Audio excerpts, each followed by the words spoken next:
My name is Dave Gugino, and in today's book, I've got a very good book. Not an interesting book, but a very good book. But the topic of this book is something that I think we as all humans judge and tend to struggle with. Struggle with as in people view this particular topic as good and as bad. And you're probably wondering, well, Dave, what are you talking about? What you thinking? What's your opinion on all of these? Well, the book that I have for you today is people say there's a rise in this, people say that this is normal, and some people say this is bad. This is bad. And I want you all to let me know in the comments at the end of this book review. Let me know in the comments what you think about this particular topic. And the book that I have for us today is The Art of Being Alone by Renuka Giovanni. She's a female. I thought I should say that because sometimes some of these names that these authors have, you can't really tell if they're male or female.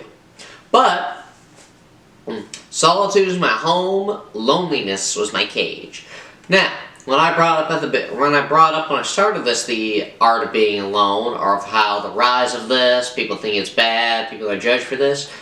Now, being alone, like it says in the beginning, solitude is my home, loneliness was my cage. So being lonely and being alone, I believe, are two different things. So for example, I live by myself in a house. I pay all my bills, but I'm not really lonely. I have something to do almost every time I have a day off from my job. I have this that I do. I'm a competitive weightlifter. I do competitions. I'm learning how to fight. I have a fighting class. I'm moving up in my job. So there's that. But lonely is you're not really satisfied with the things that are happening in your life. And not only that, but you don't have many people around you. You don't have much stuff going on. And you're secretly depressed because of that reason. Now, when it comes to being lonely, a way to solve it is, get this, is to just go out and do stuff. You don't have to have a girl in your life. You don't have to date. You don't have to go on a date every week. You don't have to party with a bunch of girls. Now, that does sound nice, don't get me wrong. But for sometimes that life is not meant for everybody, and sometimes that life is hard to get, I guess you could say. Now, what do you mean it's hard to get, David? Well, I mean, some people aren't always going to have a bunch of girls that are going to want to party with them. Some people aren't going to pull a bunch of girls at a party, because sometimes that just does not happen for certain people. But what can happen? You go to a bar and you bump the bartender. You become friends with the bartender. There you go. You look forward to going to a bar by yourself because of the bartender. You continue to go to this bar. You find the regulars that go there. Hey, how you doing? Hey, what's going on in your life? You bond with the people at the bar. Then as you're bonding with someone, you have someone that says, hey, I like to do rock climbing on my days off or when I have time. We should go rock climbing together. Perfect. Now you made a friend to go rock climbing with. And you probably never rock climbed before. You have something new you can try. So the reason I bring all that up, or why I brought up that scenario, is because that's how it works. You get out of what you're doing and you go out and see people. I love being around people. I love meeting other people. I would honestly rather be around people than myself, which isn't that crazy. Because for most of my life, I thought I really enjoyed being alone. And I do at times. I enjoy doing this. I enjoy watching movies. I enjoy building Legos by myself. But a lot of the time, I like being around people and knowing that other people exist in the world. Because I think that is also important. You can't just be by yourself all the time. Because you might think you could fight it, but you will eventually go crazy. But we're going to start at the beginning of the book, like we always like to do. And this is on page 10. Now, I want you to listen to what I have. I want you to listen to what I have for you here. It is quite ironic, but your biggest enemy and critic is no one else but you. Before anyone else, you know what you are up to. And before anyone can, you pass judgments on your next move based on what you think people will think of you. Look around you. No one's judgments are louder than your own in your life. I realized over time that it's not pathetic to be alone. I realized that we don't hate being alone. We hate to believe that we have been left behind, and that, as we learned as a child, should be considered pathetic. Well, BS. Stop feeling sorry for yourself because you don't have enough people to post a cute selfie on the internet with. Stop thinking that you are a weirdo or there is something wrong with you. There is no need to feel lonely or sorry for yourself. Being alone is a part of life. It's a part of adulting. Your friends and mates cannot stay with you for the rest of your life. Life moves pretty fast and everyone is trying to run faster so they aren't left behind. The simple truth of life is, people leave for good or bad, and life goes on. Some people will leave for a better job opportunity, while there will be times when you will have to leave people for career growth. And then there will be times when people will get bored of you and they will find another toy to play with. That's how it is. Now, I know that was a lot, and the last paragraph didn't have much to do with what I'm talking about. Honestly being alone is a part of life. It's part of adulting. And your friends and your mates cannot stay with you for the rest of your life. And good or bad, sometimes your friends may leave you. Now, over time, it's not pathetic to be alone. And I realize I don't hate being alone, I hate being left behind. And your biggest enemy and critic is no one else but you. Before anyone can, you pass judgments on your next move based on what people will think of you. So think about that. You are your own best critic. So when you're with a group of friends, for example, and you're looking around and you're like looking at the way people are looking at you as you're talking and stuff like that, you're going to be thinking, gee, he's probably looking at my hair and doesn't like the way my hair looks. I just realized I used the wrong word in a sentence and he's judging that. I just realized I brought up a topic that no one cares about and people are judging me. See, like, you're telling yourself things that might be true, but you have to really think in your head, they might not be thinking that at all, and life goes on. If your hair looks bad, people are going to think about that and then move on. If they really dwell on it, then you need to not be friends with them. But you gotta say nice things to yourself. Now, obviously, you don't want to be, because our value judgment of the world can be cruel at times, but for example, I'm short. People are going to look at me and be like, yep, he's not that tall. He is short. And that is a part of life. But you can't just be like judging like yourself on how you talk, what your hobbies are, and stuff like that. You just can't. You can't critique yourself negatively. You can critique yourself on stuff you need to work on, but not negatively. And being left behind, you want to be able to move forward in life, be ahead of your friends, and you want to continue to meet new people. Because you can't just, when you lose your friends, you can't just stay behind. Because if you stay behind, you will be behind for the rest of your life. But also just really think about that. Friends come and go. They really do. But when they go, you gotta move on. Because it's like people say, like it just says right here, life moves pretty fast and everyone's trying to run faster so they aren't left behind. Life goes on. You're still living. And you're still going to live with those people, without those people. And life might get better. But you don't know that. So really think about that. Now, the next thing that I have is I just noticed something on the back of this book that I will say in this video. Is Taylor Swift said once, the scary news is you are on your own now. But the cool news is actually you are on your own now. Let me read that again. Taylor Swift said once, the scary news is you are on your own now. But the cool news is you are on your own now. So honestly, when you're on your own, people really underestimate the freedom that they have when you are by yourself. Now, the reason why I bring that up is because when it comes to the freedom and the life that you have, honestly, if people don't realize, but if you are single and you have no kids and you just work a job and you're financially fit, you can do whatever you want. I can fight and work out. I can do whatever I want anytime I get up. I go to church. I got church tomorrow in the morning. I got a fighting thing I'm going to do with my dad, and I guess that's with my dad. I'm not going to be meeting anybody. I got some more work on this I'm going to do. You can do whatever you want, which that's something that I value as a single man, is I value knowing that I can do whatever I want at any time. But notice, you can do whatever you want, but will you do whatever you want. Now, yes, like I've said before, I love to sit at home and watch a movie every once in a while. I love to sleep on and off throughout the day. Sometimes I love to watch something I've already seen, eat a bunch of carbs, and fall asleep through it.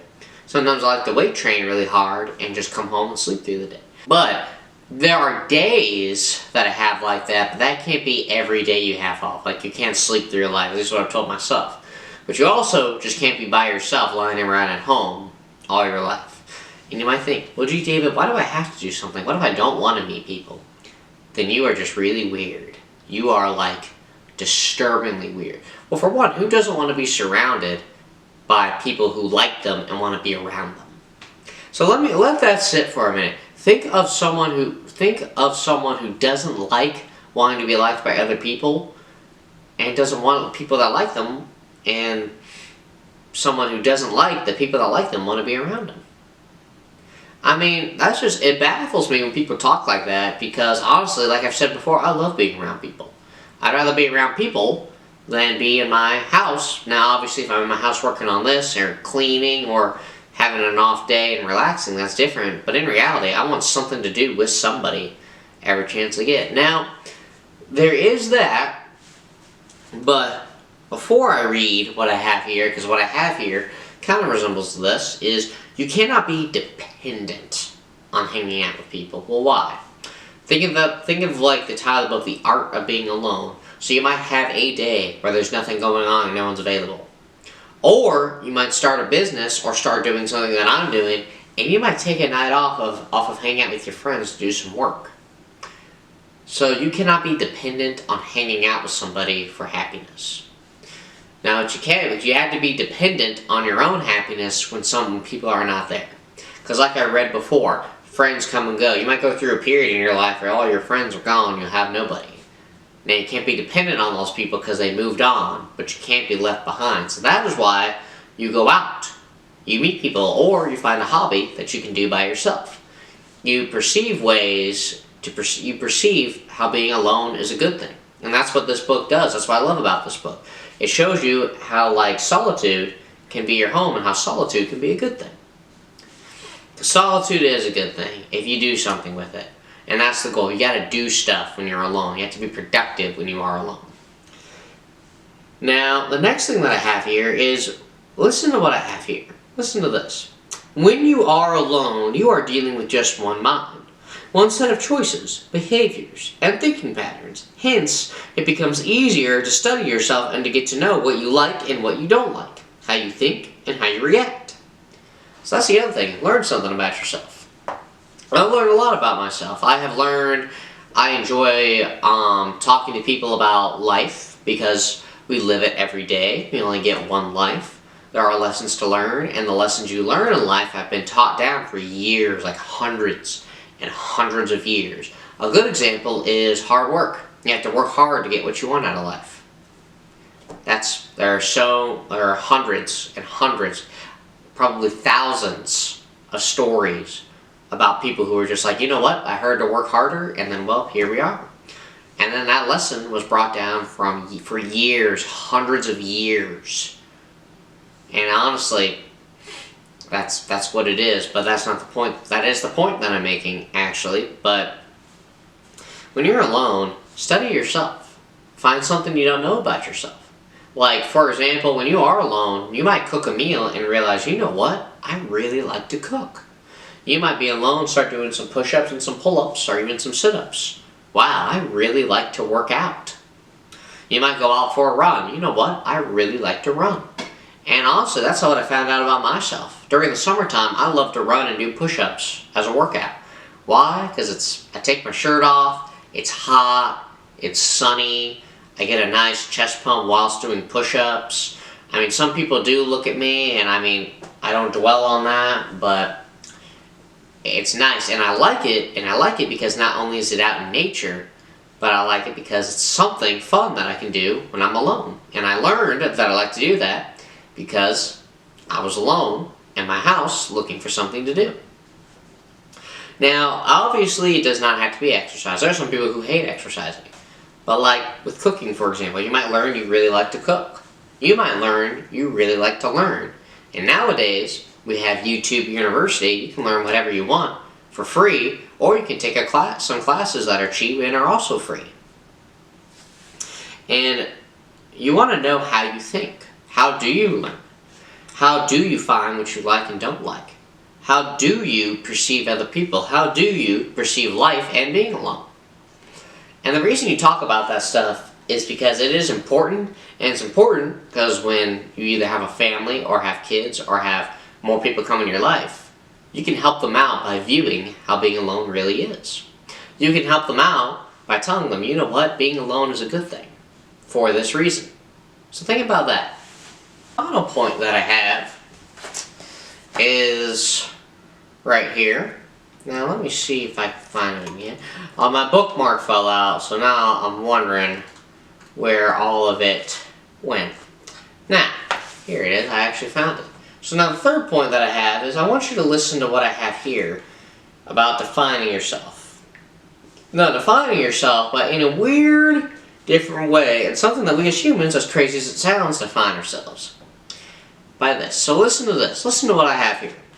When we start defining ourselves with one particular thing, our entire focus revolves around it. And when that one thing goes wrong, we feel like a failure. This does not just apply to our professions, but to our relationships as well. Something similar happens in personal relationships as well. When we become attached to one person in relationship, that person or relation starts defining our existence. That person can control our lives. That relationship can break our hearts into pieces if someday it ends. It could be with your romantic partner or your parents. If your mother doesn't acknowledge your efforts, does that make you a bad daughter? So think about that last thing there. If your mother does not acknowledge your efforts, does that make you a bad daughter?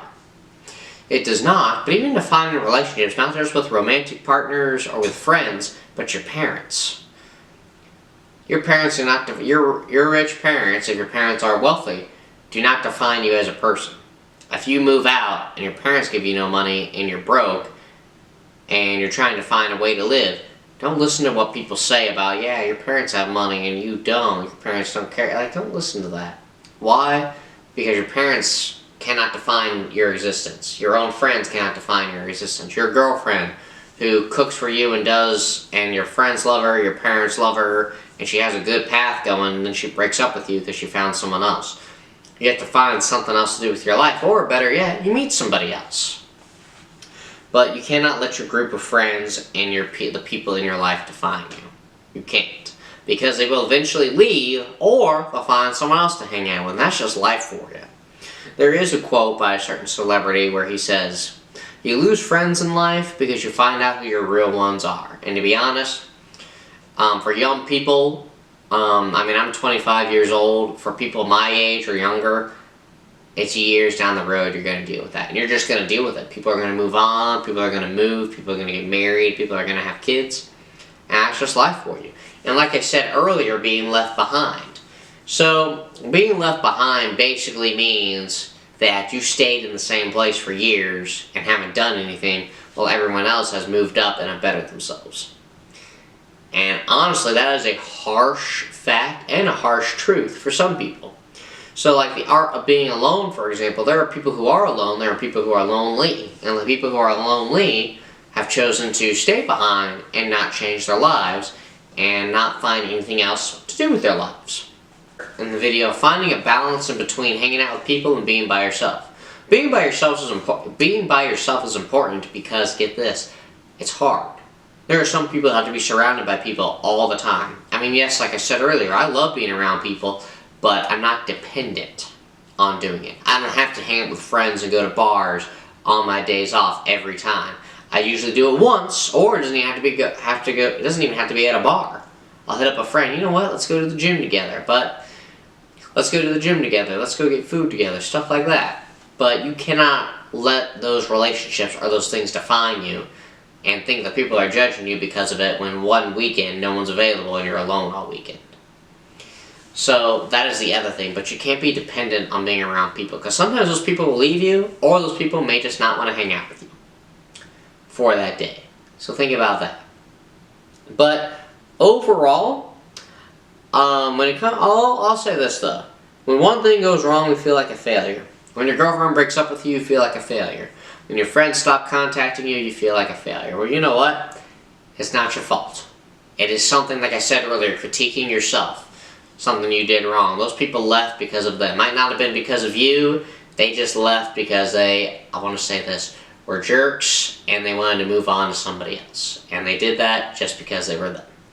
You gotta be nice to yourself. And that's true, because the mean things you say to yourself might not be true, but your brain will believe that they're true. So you can't be doing that. You gotta say some positive things about yourself. You also have to be positive about the things that life throws at you. You have to be positive about being alone. But that is my last thing, and the takeaway for this video is to do something by yourself. Do something by yourself. Now you can do it in your own home, you can do it out in public. I mean, you have to be by yourself. You can do it, I mean, I guess you can be surrounded by people, but like for example, hiking is a good thing to do by yourself. Doing this in your own home, making videos by yourself. I mean, the takeaway for this video is to do something by yourself. And I want to thank you all for watching. Thank you all for sitting through it. This is the art of being alone, and I pray that if you are alone, you do find something to do, you find something to learn, and you find something to do by yourself. Thank you all for watching, and you all have a great day.